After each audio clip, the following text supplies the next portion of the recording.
Hello, dear students. Good morning to all of you. Today is the lecture number 10 for class 10 and chapter is electric field and charges. Today in the previous chapter, in previous lecture, मैंने आपको बेटा electric dipole और electric dipole moment के बारे में बताया था। 2 minute में थोड़ा सा रिवाइज करवाता हूँ मैं। What is the electric dipole? बेटा इलेक्ट्रिक डायपोल एक वो अरेंजमेंट है, इलेक्ट्रिक डायपोल एक वो अरेंजमेंट है जिसमें दो आइडेंटिकल चार्जेस होते हैं लेकिन नेचर में वो अपोजिट होते हैं और उन दोनों के बीच में इनफाइनिटली स्मॉल कुछ सेपरेशन होता है। That arrangement is called electric dipole, correct. And the what is the electric dipole moment? Electric dipole moment को हम जो डिनोट करते हैं वो पी से डिनोट करते हैं। तो जो इलेक्ट्रिक डायपोल मूवमेंट होता है, कोई सा भी एक चार्ज ले आप, मैग्नीट्यूड ऑफ आइदर चार्ज का प्रोडक्ट करें आप, separation between the two charges, that is called electric dipole movement. And this is a vector quantity and its direction is from negative charge to positive charge and its unit is coulomb metre. तो बेटा ये चीजें मैंने आपको बताई थी, ये बहुत इंपॉर्टेंट है। आप समझिए बेटा इलेक्ट्रिक डायपोल में से अक्सर सीबीएसई में एक क्वेश्चन अक्सर पूछा जाता है। तो जो मोस्ट इंपोर्टेंट डेरिवेशन आपके बेटे इसके शुरू हो जाते हैं। तो इलेक्ट्रिक डायपोल से रिगार्डिंग जो पहला आपके पास जो डेरिवेशन है, electric field intensity due to a dipole at a point on its axial line और एंड ऑन पोजीशन, मींस हमें इलेक्ट्रिक फील्ड इंटेंसिटी निकालनी है। किसके लिए? डायपोल के निकालनी है। एक डायपोल के लिए निकालनी है, किसी पॉइंट पर निकालनी है। डायपोल के लिए किसी पॉइंट पर निकालनी है और वो पॉइंट कहां लोकेटेड होगा? उसके एक्सियल लाइन पर और एंड ऑन द पोजीशन पर। तो बेटा सबसे पहले तो आपको पता चलना चाहिए बेटा what is the axial line. वास्तव में एक्सियल लाइन क्या होती है? It is a line, it is a line passing from plus q and negative charge of dipole is called axial line। तो बेटा ये आपके पास हुई एक्सियल लाइन की, यानी कि एक्सियल लाइन क्या हुई? जो भी आपके पास नेगेटिव चार्ज या पॉजिटिव चार्ज है किसका? डायपोल का, उसकी लाइन को आप लेफ्ट पर आगे बढ़ाएं या राइट पर आगे बढ़ाएं, वो उसकी एक्सियल लाइन कहलाती है। एक्चुअल में क्या होता है बेटे, जो आपके पास एक्सियल लाइन है वो क्या है बेटे? In 3 dimension we consider 3 axis. तो जो एक्सिस है, it may be X axis, it may be Y axis और it may be Y Z axis. तो जो किसी भी एक्सिस पर आपका डायपोल हो सकता है। तो हमने मान लिया बेटे एक डायपोल जो लोकेटेड है वो आपके पास जो लोकेटेड है वो एक्स एक्सिस पर है और जो एक्स एक्सिस पर वो इस तरह से माइनस का क्यू चार्ज आपके पास यहाँ है और ये आपके पास प्लस क्यू चार्जेस बेटा आपके पास यहाँ है। इसके बीच में जो सेपरेशन है वो हमने 12 मानकर चल रहे हैं। बहुत सी बुक में आपको बताया था बेटे ये 2ab है, इससे कोई फर्क नहीं पड़ता। ये मान लीजिए बेटे आपके पास a पॉइंट है और ये मान लीजिए आपके पास b पॉइंट है। तो मान लीजिए बेटा अगर ये x एक्सिस है तो पॉजिटिव x आपके पास यहाँ हुआ और निगेटिव x इसका यहाँ हुआ। तो जो एक्सियल लाइन होगी वो इधर भी हो सकती है और एक्सियल लाइन आपके पास इधर भी हो सकती है। अब मान लीजिए बेटे इसका जो सेंटर पॉइंट है वो o है, करेक्ट। तो बताओ बेटे इसके सेंटर पॉइंट से ये जो डिस्टेंस होगा वो L होगा या नहीं होगा? तो बताओ बेटे अगर ये L है तो बताइए बेटे ये भी तो L होगा आपके पास, करेक्ट। तो ये आपके पास अगर L है, अब मान लिया बेटे मैंने इसको लाइन को आगे बढ़ाया towards the positive x axis,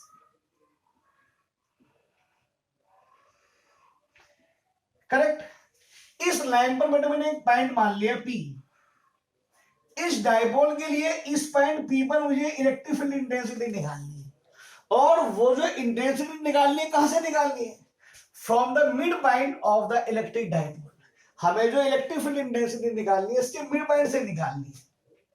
तो बेटे शुरू से लेकर आगे तक आप ध्यान रखना, जहां पर भी हम निकालेंगे इंटेंसिटी या फोर्स वगैरह कहीं भी, उसको जनरली हम पॉइंट पी मान लेते हैं। और जहां से लेकर जहां तक भी हमें इलेक्ट्रिक फील्ड, फोर्स वगैरह, पोटेंशियल वगैरह आगे पढ़ेंगे, आप कुछ भी निकालना, उस डिस्टेंस को हम जनरली आर मान लेते हैं। तो मान लीजिए बेटा, ये आपके पास जो डिस्टेंस है ओ से set mid point from the electric dipole से लेकर पी तक, जहां पर मुझे इलेक्ट्रिक फील्ड इंटेंसिटी निकालनी है, वो डिस्टेंस मेरे पास आर है। अब बताओ बेटे, आपके पास अगर प्लस क्यू से मैं पी तक का डिस्टेंस लेना चाहूं, तो आर तो आपके पास ये है, ओ से लेकर यहां तक, ठीक है ना, और एल आपके पास ये है। तो बताओ आर माइनस जो एल होगा, यहां से लेकर बी से लेकर पी तक का डिस्टेंस हो जाएगा, नहीं हो जाएगा? तो ये आपके पास क्या हो गया बेटे, आर माइनस एल हो गया। Correct. In the similar way, अगर आप ए पॉइंट से आप पी पॉइंट का डिस्टेंस लेंगे, तो देखो ओ से लेकर पी तक तो आर है, और ए से लेकर ओ तक मेरे पास एल है।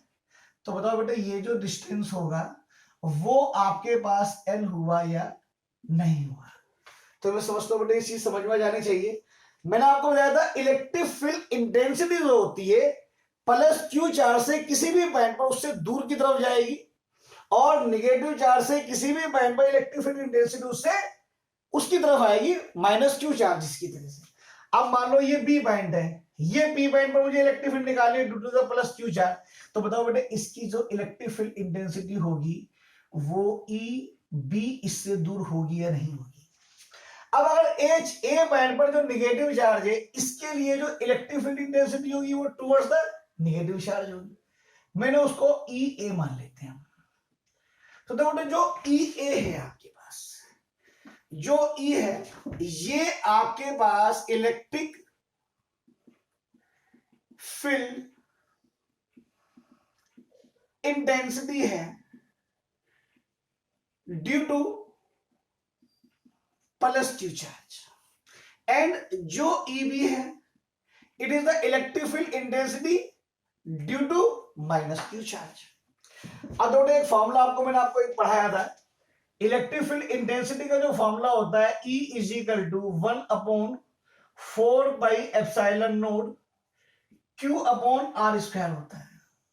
ये फॉर्मूला हमने आपको पढ़ाया था, मैंने आपको बताया था इस फॉर्मूले में जो चार्ज होता है वो चार्ज होता है जिसके लिए आप इलेक्ट्रिक फील्ड इंटेंसिटी निकाल रहे हैं, और आर क्या है, उस चार्ज से जिस पॉइंट पर आप निकाल रहे हैं वो डिस्टेंस है। अब मान लो सबसे पहले बेटा हम ई ए निकालते हैं, तो ई ए किसके लिए है, जो ई ए है वो निगेटिव चार्ज के लिए है। तो बताओ बेटे, जो ई ए है, अगर मैं यही फॉर्मूला अप्लाई करता हूं, तो 1/4 पाई एप्सिलॉन नॉट तो हो गया आपके पास। अब ये क्या हो गया, चार्ज हो गया।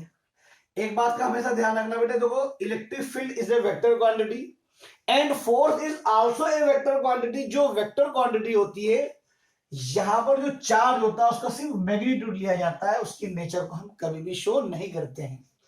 अब आपके पास क्या है, अपॉन आर स्क्वायर, लेकिन ये आर कौन सा है, इस पॉइंट चार्ज से जिस पॉइंट पर आप इलेक्ट्रिक फील्ड निकाल रहे हैं। तो मैं क्या निकाल रहा हूं, ई ए निकाल रहा हूं। तो जो E A electric field intensity due to the minus Q charge है। अब माइनस क्यू चार्ज से पी का जो डिस्टेंस है वो तो आर प्लस एल है। तो बताओ बेटा, ये आपके पास आर प्लस एल का स्क्वायर हुआ या नहीं हुआ? एंड इट्स डायरेक्शन क्या होगी, इसकी जो डायरेक्शन होगी, डायरेक्शन टुवर्ड्स कहां होगी, इसकी डायरेक्शन होगी टुवर्ड्स पी से ए की तरफ होगी। टुवर्ड्स पी ए हुई या नहीं हुई? इन द सिमिलर वे, अगर मैं इलेक्ट्रिक फील्ड ई बी निकालता हूं, तो ई बी जो है वो प्लस क्यू चार्ज के लिए, तो 1/4 pi epsilon naught into Q upon B से लेकर पी तक का डिस्टेंस आर माइनस एल है या नहीं? तो बताओ बेटे, इसको आर माइनस एल का होल स्क्वायर लिखेंगे नहीं लिखेंगे? अब बताओ बेटे, जो इसकी जो डायरेक्शन आई है आपके पास, इसकी जो डायरेक्शन है टुवर्ड्स बी से पी की तरफ है या नहीं? अब तो बेटे, ये जो ई ए है और जो ई बी है, ये दोनों एक दूसरे के अपोजिट हैं। But electric field is inversely proportional to the square of distance. Plus Q charge से डिस्टेंस आर प्लस एल है, सॉरी आर माइनस एल है, और माइनस क्यू से आर प्लस एल है। तो देखो प्लस क्यू चार्ज से पी का डिस्टेंस कम है, तो नेचुरली जो बी के लिए इलेक्ट्रिक फील्ड इंटेंसिटी जो ई बी होगी वो ज्यादा होगी ई ए से। तो एज जो ई बी है इट इज ग्रेटर देन ई ए। क्यों? क्योंकि ई बी के लिए आपके पास यहां से लेकर यहां तक का डिस्टेंस इसके कंपैरिजन में कम है। तो जो नेट इलेक्ट्रिक फील्ड होगा जो ई होगा, जो नेट इलेक्ट्रिक फील्ड होगा ई, बताइए बेटे वो आपके पास ई बी माइनस ई ए हुआ या नहीं हुआ?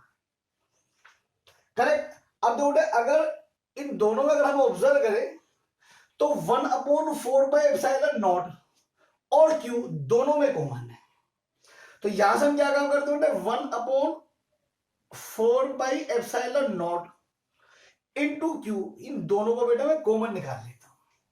अब ये जो कॉमन आ गया आपके पास, ये जो कॉमन की वैल्यू आ गई बेटा आपके पास, तो आपके पास क्या हो, ई बी माइनस ई ए करना है, तो 1/r माइनस एल का whole square and minus 1/r plus L का होल स्क्वायर। करेक्ट। अब देखो बेटे अगर हम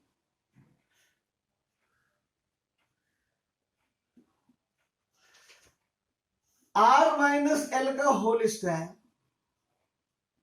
और r प्लस एल का होल स्क्वायर को एलसीएम ले लेते हम, तो यहां पर जो बनेगा बेटे वो r प्लस एल का होल स्क्वायर और माइनस का r माइनस एल का होल स्क्वायर बना या नहीं बना?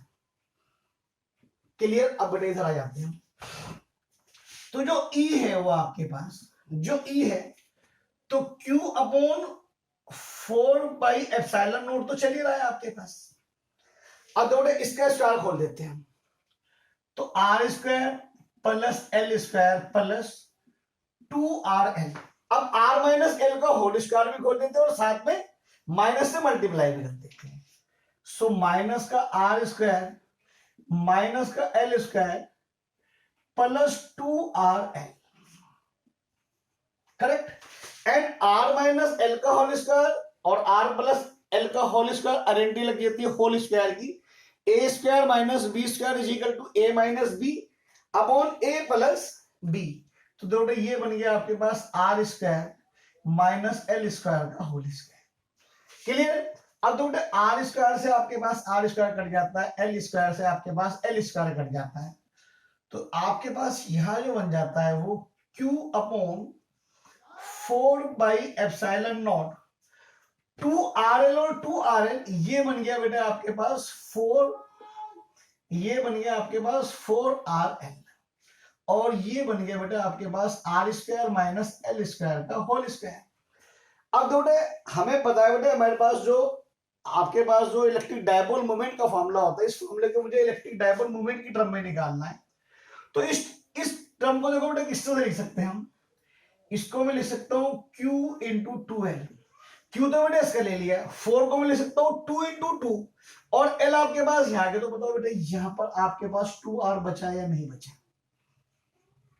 और हाँ साथ में बेटा आपके पास ये जो आ रहा है 1/4πε0 आपके पास चला हुआ आ रहा है, तो Q इंटू 2l बेटे मैंने यहां बनाया और ये आपके पास बन गया 2r और ये एज इट इज रहा r square minus L square की पावर का होल स्क्वायर। करेक्ट। तो अब देखो जो एज जो P है हमारे पास वो Q इंटू 2l है। इलेक्ट्रिक डायपोल मोमेंट का फॉर्मूला क्या है, Q इंटू 2l। तो इस Q इंटू 2l की जगह हम ये वैल्यू पुट कर सकते हैं। तो बताओ बेटे जो फॉर्मूला आ गया 1/4πε0, इस Q इंटू 2l को P लिखूं तो 2PR मैं इसको लिख सकता हूं। So R square minus L square का whole square, this is the resultant formula of electric dipole moment. Correct. मैं समझता हूँ बेटा डेफिनेटली बेटा आपको हर चीज बेटा क्लियर कट समझ में आनी चाहिए इसमें।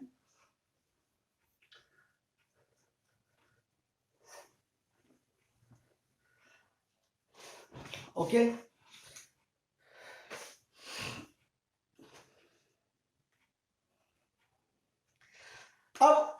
देखिए बेटे, अगर आपके पास जो डाइपोल लेंथ है इट इज वेरी स्मॉल, और जो आर जो देखो बेटे, जो इफ अगर आपके पास आर का जो डिस्टेंस है it is very very large then l, ठीक है ना, मीन्स जो 2l या एल से आपके पास बहुत बड़ा है, देन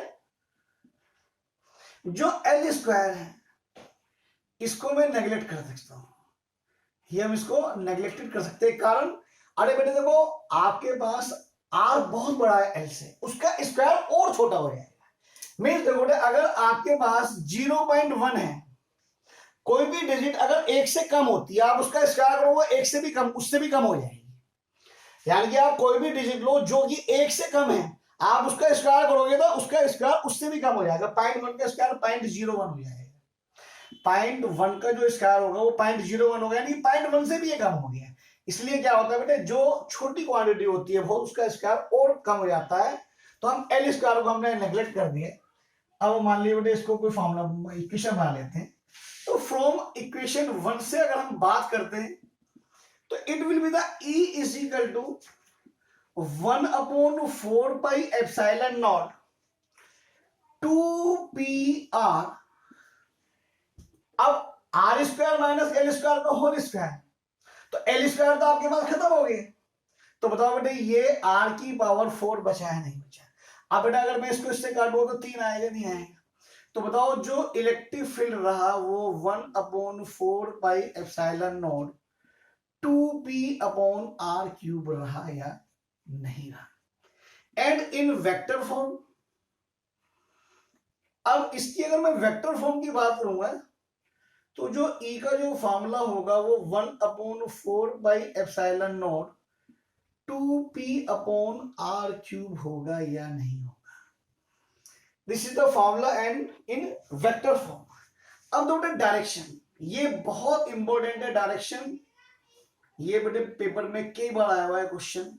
अब देखो बेटे, आपके पास ईबी की direction, sorry EB is greater than EA, मैंने आपको लिखवा रखा था इससे पहले, मैंने बिठा दिया यहां से, EB is definitely greater than EA. It means जो नेट इलेक्ट्रिक फील्ड की डायरेक्शन रहेगी टुवर्ड्स बीपी रहेगी नहीं रहेगी? अरे मानते हो ना बेटे, जो चीज ज्यादा होगी डायरेक्शन उधर की तरफ तो होगी ना। तो ईबी इज ग्रेटर देन ईए, सो इस डायरेक्शन आप क्या लिखेंगे?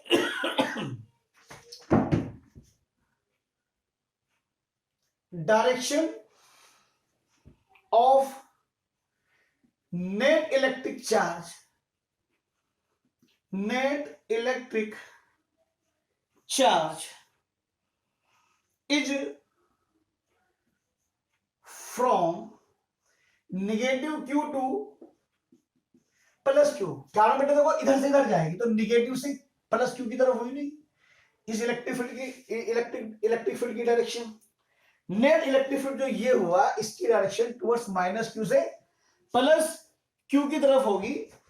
और एक दूसरी तरह से लिख सकते हैं हम, और from P2 plus x axis. This is the complete derivation जब आप इलेक्ट्रिक फील्ड इंटेंसिटी किसी इलेक्ट्रिक डायपोल के उसके एक्सियल पॉइंट पर हम निकाले जाती है। करेक्ट? तो this is the first derivation, ठीक है ना। Now we will find, we will derive the second formula. वो फॉर्मूला बेटे इससे भी कहीं कहीं ज्यादा इंपॉर्टेंट है, ये फॉर्मूला आपको याद रहना चाहिए, ये भी और ये भी, ठीक है ना। क्वेश्चन आते हैं इस पे, न्यूमेरिकल भी आते हैं। अब जो बेटे हमें जो निकालना है, अब जो हमें निकालना है, जो नेक्स्ट जो सेकंड जो है, जो फर्स्ट उसका इसको फर्स्ट बना लेंगे आप, जो अब तक लिखा हमने, और अब इसको बेटा हम बना लेंगे सेकंड। हमें इलेक्ट्रिक फील्ड इंटेंसिटी का हमें निकालनी है, electric field intensity due to a dipole at a points on its equatorial line. किस पे? इक्वेटोरियल लाइन पर निकालनी है, और इसको हम कहते हैं और ऑन इट्स, और इसको एक दूसरा नाम भी देते हैं, इसको कहते हैं हम on its broad position, on broad side, और इसको कहा गया, क्या कहा जाता है बेटे? Broad side position. ओके, तो what is the equatorial line? अरे बेटे इक्वेटोरियल लाइन क्या है ये भी तो पता होना चाहिए ना। Right angle bisector of dipole length is called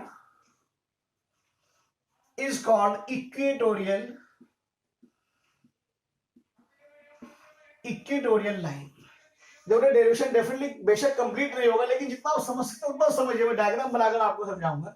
अब देखो इक्वेटोरियल लाइन क्या हुई, मान लीजिए आपके पास ये माइनस क्यू चार्ज है और ये मान लीजिए आपके पास प्लस क्यू चार्ज है और ये आपके पास डाइपोल लेंथ आपके पास 2l है, तो ये इसका मिड पॉइंट हुआ है नहीं, तो आपके पास ये जो होगा that line is called equatorial line. इसको कहा जाता है इक्वेटोरियल लाइन कहा जाता है। अब बेटे इसका डायग्राम समझ लो। आपने डायग्राम अगर समझ लिया है तो समझिए आपने बेटे डेरिवेशन कंप्लीट हो गई। थोड़ा डायग्राम को आप समझिए इसको। अब देखो मान लीजिए मेरे पास ये एक, सब बच्चे फेयर कॉपी पे बना लेंगे इसको। ये मेरे पास बेटे एक डाइपोल है, इसकी जो लेंथ है वो मेरे पास 2l है और ये इसका मान लीजिए बेटे मिड पॉइंट है और ये इसकी जो है बेटे ये इसका सेंटर पॉइंट O है। मान लीजिए बेटे एक पॉइंट मैंने P यहां पर मान लिया, इस पॉइंट पर मुझे इलेक्ट्रिक फील्ड इंटेंसिटी निकालनी है। बेटे जिस पॉइंट से जहां पर भी आप निकालेंगे वो डिस्टेंस हम R मान लेते हैं। तो बताओ बेटे ये जो P है आप ये डिस्टेंस R मान सकते हैं या नहीं मान सकते? अब ये अगर 2l है तो बताओ बेटे ये आपके पास l हुआ या नहीं हुआ? करेक्ट। अब देखो बेटा अगर मैं इससे इस पॉइंट पर इलेक्ट्रिक, तो मुझे यहां से लेके यहां तक का डिस्टेंस भी तो चाहिए। इसको बेटे मैं a मान लेता हूं, इसको मैं b मान लेता हूं। तो बताओ बेटे अगर मैं ये लाइन बनाऊंगा, ठीक, अब ये प्लस क्यू चार्ज है, बताओ इससे इलेक्ट्रिक फील्ड इंटेंसिटी दूर की तरफ जाएगी या नहीं जाएगी? तो बी पर है तो इसको मैं इलेक्ट्रिक फील्ड इंटेंसिटी EB नाम दे सकता हूं।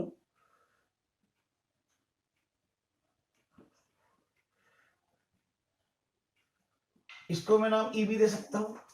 अब ये A से लेकर P तक का भी तो डिस्टेंस चाहिए बेटा मुझे।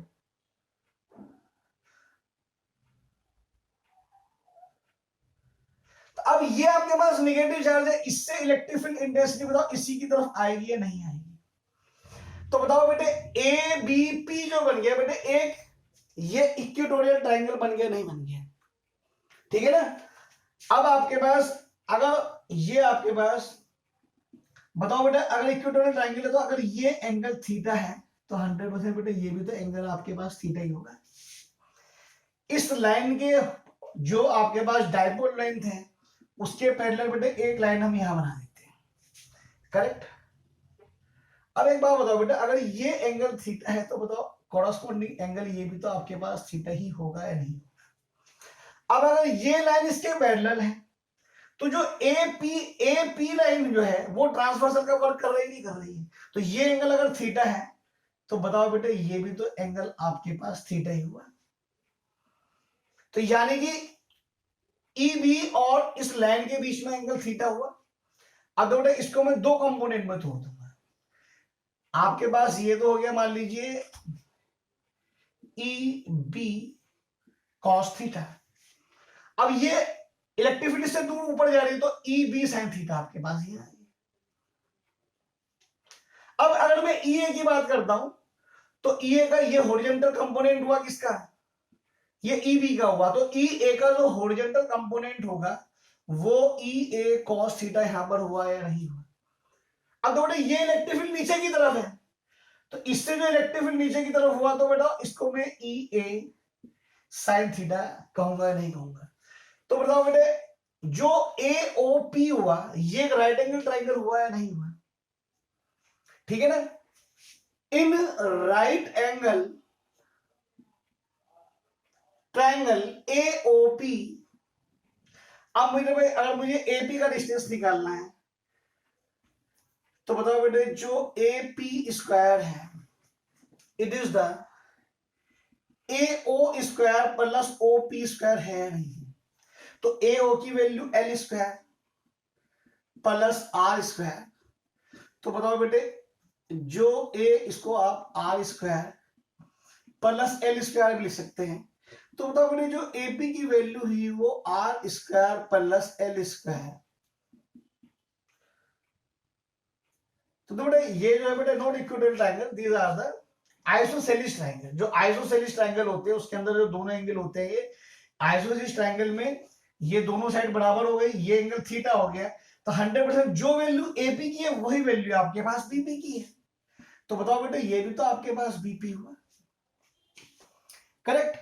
अब अगर आप ध्यान से देखें तो बेटे जो ई बी साइन थीटा है और जो ई ए साइन थीटा है, जो